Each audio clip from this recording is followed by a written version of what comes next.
What's good? It's your boy CJ Goodfellow. We back with the Boxing Clinic with some breaking news.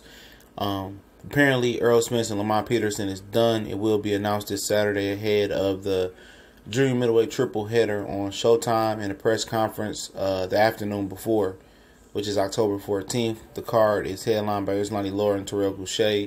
Also on the card is Jamel Charlo, Erickson Lubin, and Austin Trout taking on IBF champion Jared Swift Hurd. That's when they're going to make the fight announcement. Apparently, Errol Spence is taking on Lamont Peterson July 13th, 2018 on Spence's 28th birthday. So, expect the best Spence and expect a solid Lamont Peterson. We talked about this fight has been rumored. I knew it was true when Lamont Peterson gave up his WBA regular belt, which would make him the mandatory for Keith Thurman. One of the mandatories, with Sean Porter being the other in the WBC. And, he took on the big boogeyman Errol Spence that nobody else wanted to fight. Danny Garcia wouldn't give Spence a rebuttal. Sean Porter would ask reporters not to mention Spence before interviewing him. And he wants to talk shit and talk about Danny Garcia, but doesn't want to mention Errol Spence's name. Well, that's cool. Lamont Peterson stepped up like a real G and is forever going to receive that G pass from me, or the G merit for stepping up to the plate and taking on Errol Spence.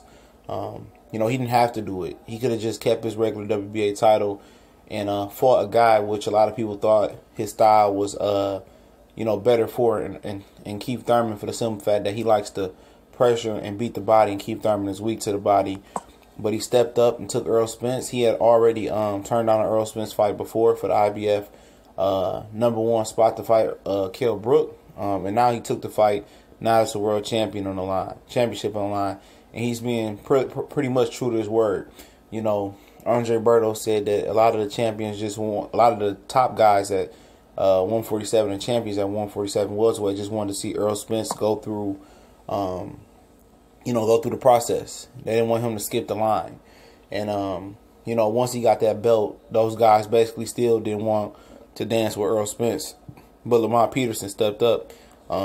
As a real man should, as a real warrior should, and took the Errol Spence fight, took one for the team. Danny Garcia, Sean Porter, Punani's, straight up Punani's. Especially Danny Garcia, but especially Sean Porter for being the ultimate hypocrite. You're going to dog out Danny Garcia for a fight, but duck Errol Spence right in his face talking about, he's not invincible.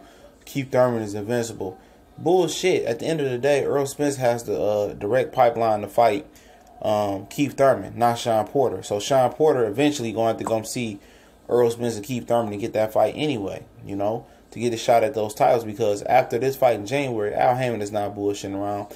He's going to make Keith Thurman fight Errol Spence and make Errol Spence fight Keith Thurman and get out the way. So Sean Porter still going to be waiting when he could have fought Errol Spence, beat Errol Spence possibly, and then got a shot back at Keith Thurman. Everybody just thinks that they're entitled to a title shot because they would manage or advise, or both managed and advised by Al Haymon. It doesn't work that way.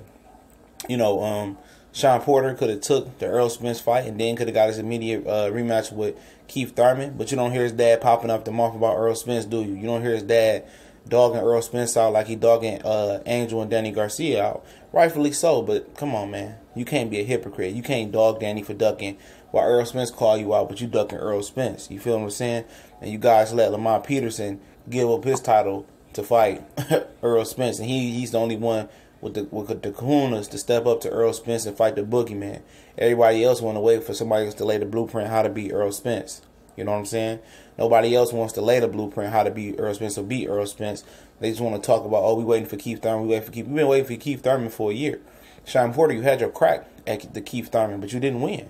So you had to build your way back up, and all of a sudden, we don't want the IBF title. Who the fuck don't want a world title? You know what I'm saying? If IBF sanction y'all to fight for the title, accepts Errol Spence as a voluntary, Errol Spence and Sean Porter, go ahead and take it. And everybody's saying, well, it's bullshit. Sean Porter eventually going to fight a win. Sean Porter going to fight Errol Spence after he becomes invincible and he beats Keith Thurman, and then he going to be crying for Errol Spence. I hope Errol Spence get in a position to be the top dog, possibly. And if he is, and he does the rest of these guys like they doing him.